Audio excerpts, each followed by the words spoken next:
Mes chers étudiants, bonjour. Mes chers étudiants, bonjour. Soyez les bienvenus à cette deuxième vidéo portant sur la gestion financière. Je vous rappelle que cette notion a été préparée par une équipe très dynamique. À sa tête, le professeur Mohamed Traoré, le docteur Khalifa Touré, ainsi que le professeur Baber Aïdara. Sans plus tarder, cette deuxième vidéo portant sur la gestion financière s'articule autour du premier chapitre, la notion d'investissement. Mais ce chapitre sera divisé en deux. Dans une première partie, nous parlerons des typologies d'investissement et dans une deuxième partie, nous parlerons en quelque sorte sur les flux générés par les activités d'investissement. Mais il est important de se poser la question, qu'est-ce que c'est l'investissement? L'investissement, par définition, c'est l'acquisition des matériels pour maintenir la capacité de production de l'entreprise ou pour renforcer la capacité de production de l'entreprise ou rendre la production de l'entreprise plus efficiente. En ce sens, au niveau de la typologie d'investissement, on vous dit que l'investissement est une dépense destinée à acquérir des moyens de production ou de commercialisation qui généreront des profits dans les années futures. Une entreprise qui pense à pérenniser ses activités doit forcément penser à des projets d'investissement rentables qui va permettre à l'entreprise de renforcer les richesses créées pour les actionnaires, mais aussi de satisfaire en quelque sorte les consommateurs sur le marché. C'est pour cela, on vous dit ici, l'investissement doit permettre de satisfaire une demande parce qu'on fait l'investissement dans la mesure où il y a un manque sur le marché qui s'explique par la demande des consommateurs.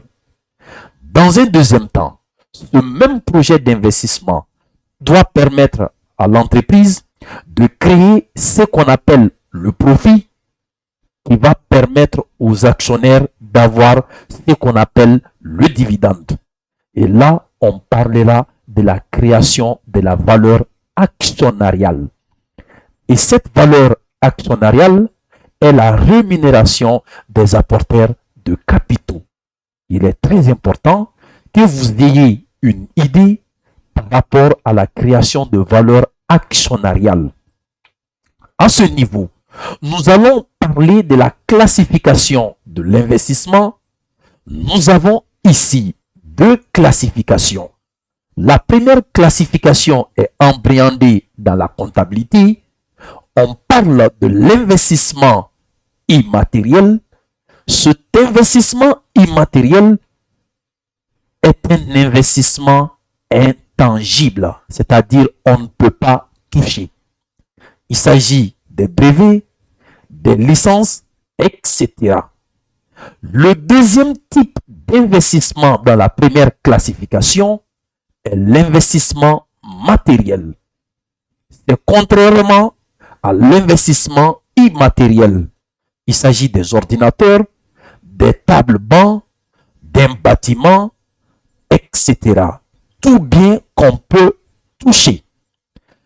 Le dernier type dans la première classification est l'investissement financier.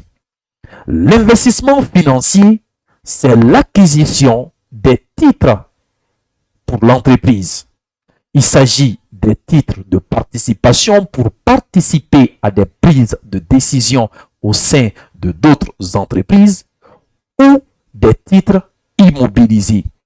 La deuxième classification, cette classification est à 3 niveaux aussi. L'investissement de maintien et de renouvellement. Ce type d'investissement permet à l'entreprise de maintenir sa capacité de production. Pourquoi le côté renouvellement? Il s'agit de remplacer une machine obsolète par une nouvelle machine, toujours dans le cadre de maintenir la capacité de production. L'investissement de modernisation ou de productivité, les entreprises investissent dans ce domaine pour permettre à l'entreprise de faire la production de façon efficiente. Ça rentre dans le cadre de la minimisation du coût de production et ça peut permettre à l'entreprise de réduire ses charges liées à la production. Le dernier type d'investissement au niveau de la classification, seconde classification, est l'investissement de capacité ou de croissance. Ce type d'investissement de capacité ou de croissance est réalisé dans la mesure où il y a une hausse de la demande des consommateurs.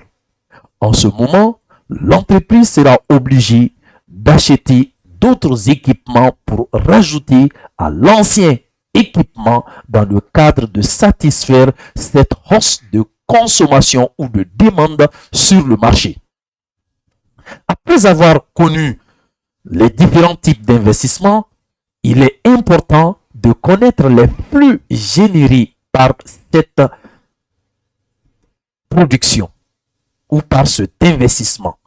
Ce flux généré par les activités d'investissement, dans un premier temps, il est important de connaître le capital investi. On vous dit le capital investi comprend le montant de l'investissement et la variation du besoin en fonds de roulement d'exploitation qui généré par l'exploitation du projet. Il est important de connaître la composition du capital investi. Parce que lorsque vous entreprenez des activités d'investissement, vous trouverez que vous avez un fonds à côté.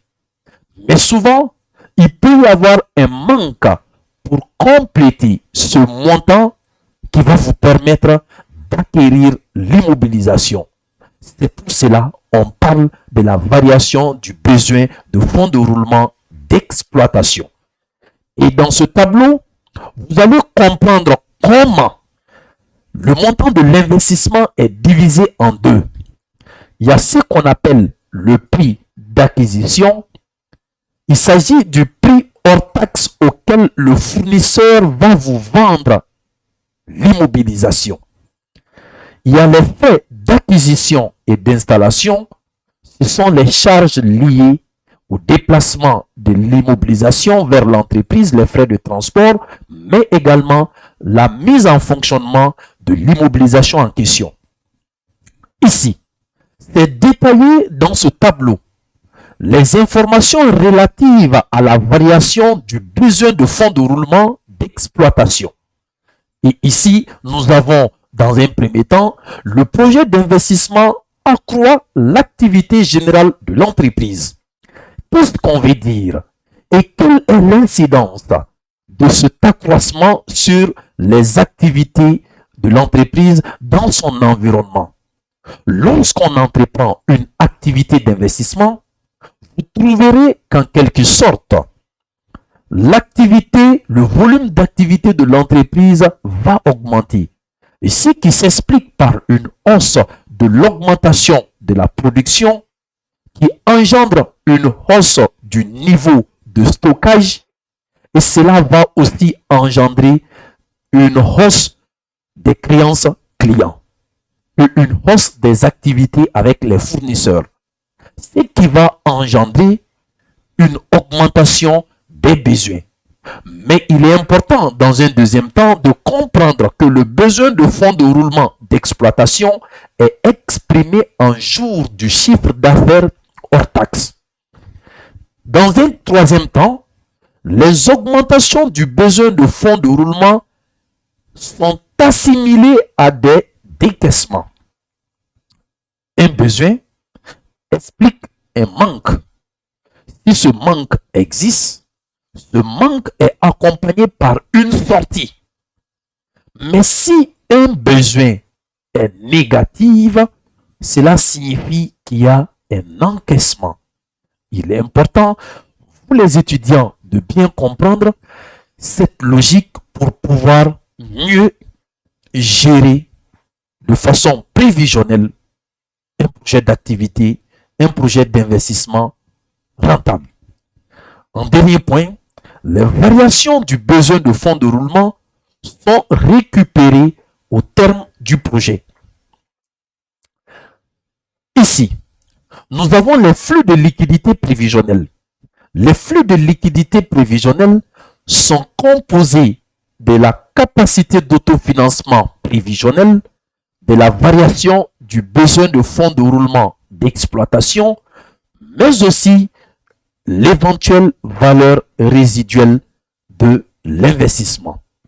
Il est important de comprendre ces notions.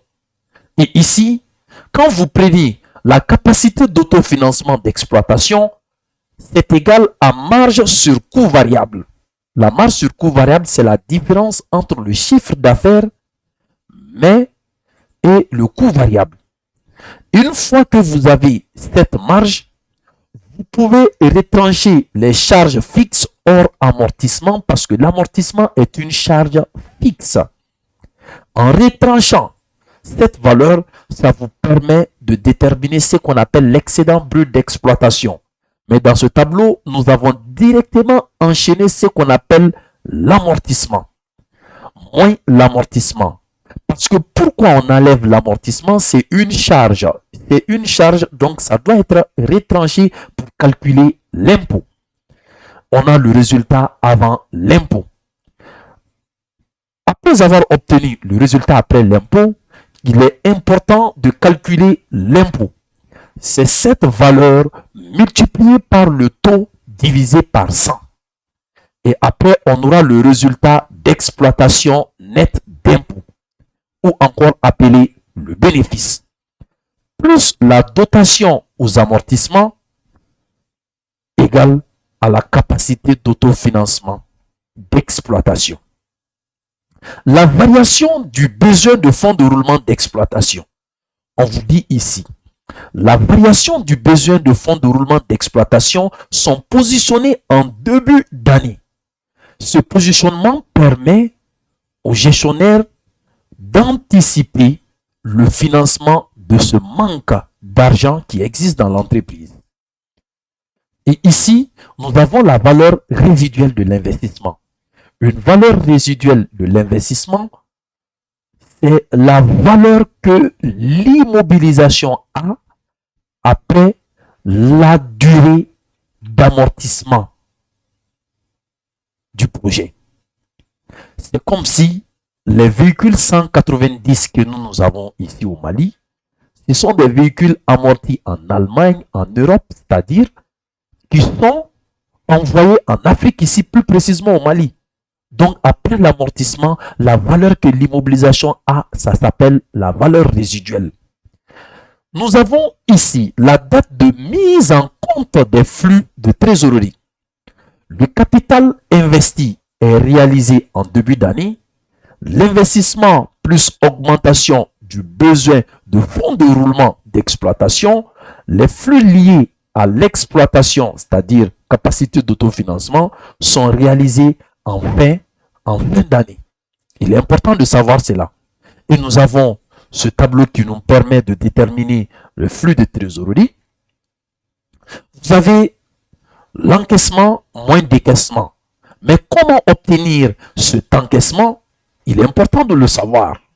Là, dans un premier temps, nous avons déterminé ce qu'on appelle le flux, la capacité d'autofinancement d'exploitation de chaque année.